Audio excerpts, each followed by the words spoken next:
Afternoon everyone, welcome to our pre-match press conference to preview our game against Newcastle, and we'll start off with Vinny and Sky. Sean, can we start with team news? Seamus, is he fit? And Amadou and Anna, is he fit as well? Seamus and Amadou have been on the grass. We'll make a decision on them.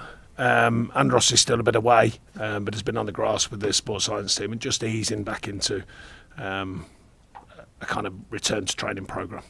You also get back Abdoulaye Doucouré after his suspension, as well as all the attributes that he brings to your midfield. Are you also getting someone back who, in some ways, feels he has to make amends for what happened against Spurs? Because obviously you've been without him for most of the second half against them and the subsequent games. I certainly don't ask players to make amends for moments in a game. I think the moment was clear. It was decided he got sent off. But you want the passion, the pride, the belief in that player, and he's been delivering that. So I certainly don't ask players for any reasons, and things can happen in a football match, but you want them to look after yourselves while they're not playing and be ready to come back in, and he certainly looked after himself and he'll be ready to come back in. What difference does a player like that make to your midfield? There's no guarantees, but when we came here and he came into the side, then he did make a difference. Whether he's playing in sort of more like a 3 in there or more like the sort of pushed on of the 3 with the sort of number 10 role, he's made a difference with his energy, with his application. Scored, set up moments, just a driving force behind a team unit. But we want the whole team to be like that. And he was the catalyst in certain games. And other players followed that. Now we want the other players to lead it and him play his part in it. Obviously, his availability is a positive. A point and a clean sheet at Palace is another positive. Dominic getting 90 minutes is a positive as well. At the same time, you've also slipped back into the bottom 3. So how do you balance the two negatives and the positives? Just realities. I always work on realities. Good to see Dom back out there, that's for sure. Got more minutes in than what we thought. The tempo of the game was slightly lower than some, so that we could allow that to happen. He felt good. Obviously, we monitored it during the game, and he's recovered from that well, from the physical idea of it and the recovery period. He looked sharp again today in training. The idea of a clean sheet away is always welcome, of course. Thought we could have took the game on a little bit more actually on the day.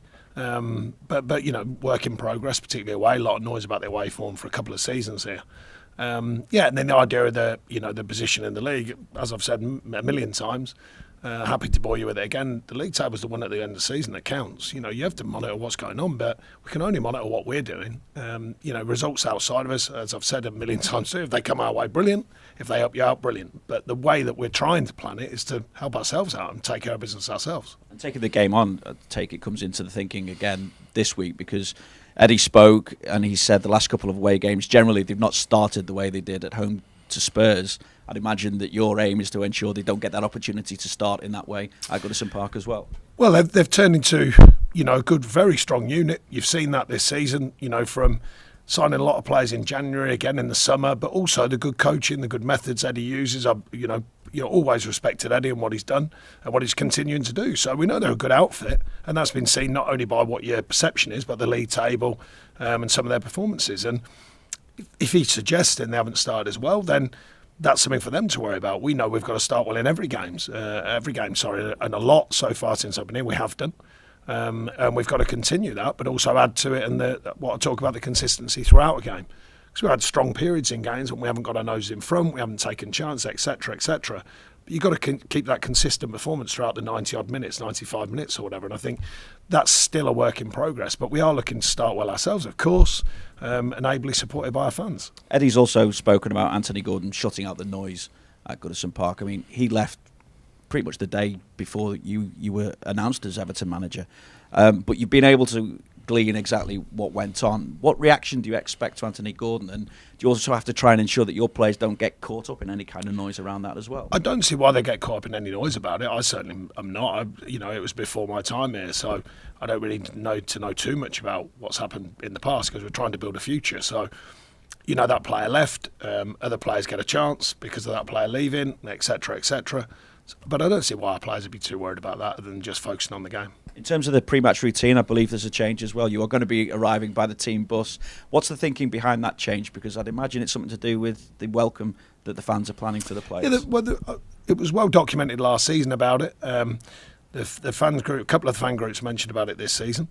I've got a massive respect for them because of purely from what I've seen, what I've heard from the fans home and away since I've been here. So, they wanted to help play their part if that can make a difference. beyond that, we want the team to play their part. Obviously, we're looking for the team to make a difference. But if the fans can continue the support they have done, which has been fantastic, then we respect that totally. Have you seen pictures of that welcome at Goodison Park this season? What do you make of it? Well, I wasn't here, but I think the atmosphere, or it helps to create an atmosphere. But like I say, the focus remains on the whistle blowing, because it can't, that alone can't win you a game. You've got to make sure that you're in the right frame of mind anyway, regardless. But if the fans can help play their part in that, then that's part of it. Every little bit, I suppose. I just wonder as well if it's something that plays a part in a recognition as to how important this game is. I know every game is important, but obviously I'm talking from a perspective that time is in essence. I don't think so. I think all of our fans, all Evertonians, not just the ones that come in the stadium, I think everyone knows how important this run of games are. Well, they're all important since we got it, but we're beginning to get a fitter look to the squad with injuries and suspensions. They're all important games, but of course this last clutch of games are bound to be important because of what it means. Thank you, Sean. Thank you. Thanks, Vinny. We'll go to Stuart, Premier League Productions. Obviously only 3 home games left. Talking about the fans, what would your message be to the fans going into these games? The same as it has been since we got here. We can only ask for them to support us. That's all we can do, and play our part in giving something back, which we've been trying to do. A couple of drop-offs, but mainly the team are putting a lot into performances, put a lot on the pitch to go and turn things around. So I've been happy with that, but we have had a couple of drop-offs which need correcting. But it's that dual responsibility. Like I said, I'd like to think fans support the team anyway, but we've got to give them something to support. Sometimes they play their part in getting us going. Sometimes we play a part in getting them going. With the way that we're performing. So, but they've been terrific. So I've got absolutely no question mark over the fans' support at all. It can be obviously pretty intense under the lights at Goodison as well. Is the point to try and make it as uncomfortable as possible for the opposition? The team have to make it uncomfortable. The fans play their part with the noise in the stadium. I mean, the atmosphere's been terrific since I've been here. So, and like I said, I've been on the other side of that, so I know what it means. But the team have to bring that as well. That's the important focus. The team have to provide a performance that can win games. Just a word on Newcastle as well. 6 out of 7, I think they've won going into this. Big chance of Champions League qualification. What have you made of their improvement overall? I think they've found that the good mixture of recruiting well, building an energy and a belief in the team unit, good coaching and management. It looks like they found a nice mixture there. Recruitment's tough. No matter how much you spend, lots or little, it's still tough.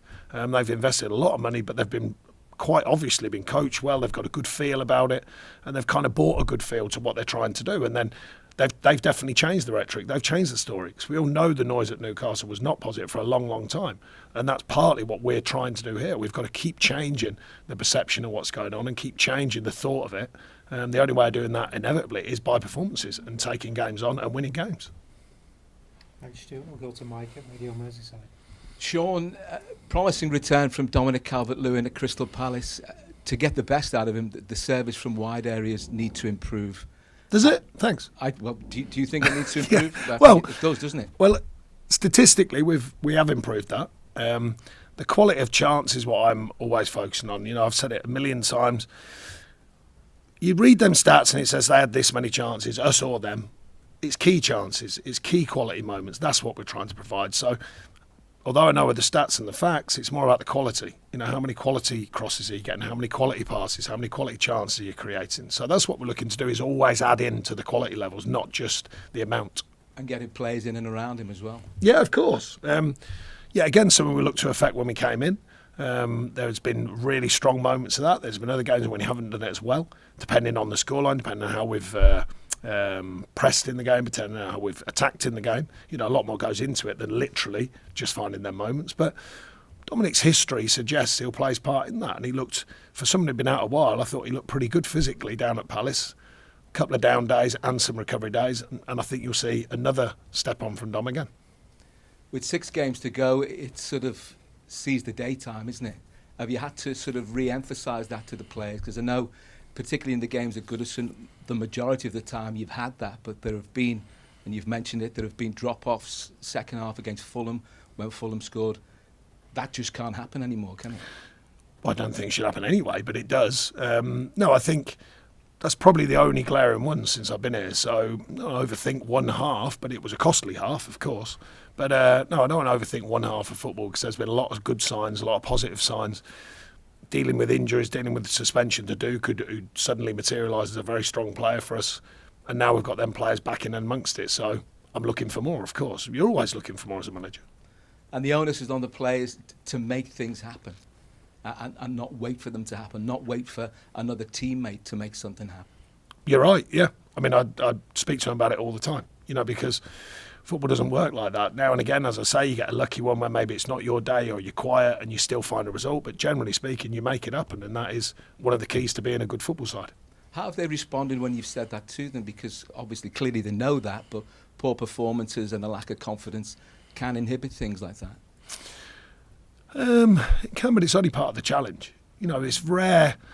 Look at the noise that's just changing about Arsenal. Different kind of challenge. They're just there. You have to find a way through it. That's part of being a professional footballer. That's part of being a manager. That's part of being a coach. You know, is to find a way through it.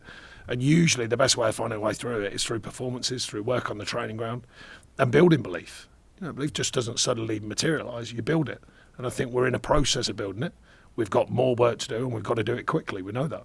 And do the players realise that they can draw on that template from Arsenal and Brentford, and those are the games where it has been, you know, a real up and at them performance? Yeah, of course. Despite the noise around here about the negative side of it, we work wholeheartedly with the players about the positives, because there's been lots of them since we got here. That was a great marker straight away, of course, against a top side in Arsenal. And re-enhances that, the ideas and the principles and how we work and the group's ownership of that. And there's been a lot of work on that. And like I say, we stepped away a couple of times. You can argue the fact of injuries, suspensions, but I want the whole group mentality to be like that. You know, if there is an injury, it should be a chance for someone else to come in. It should be a chance for them to lay down a marker. So we want that mentality. Somewhat getting better, somewhat getting stronger, still work to be done. Thanks, Mike. Any further questions in the open section before we move on? No? Okay, thanks. Cheers. Cheers, mate.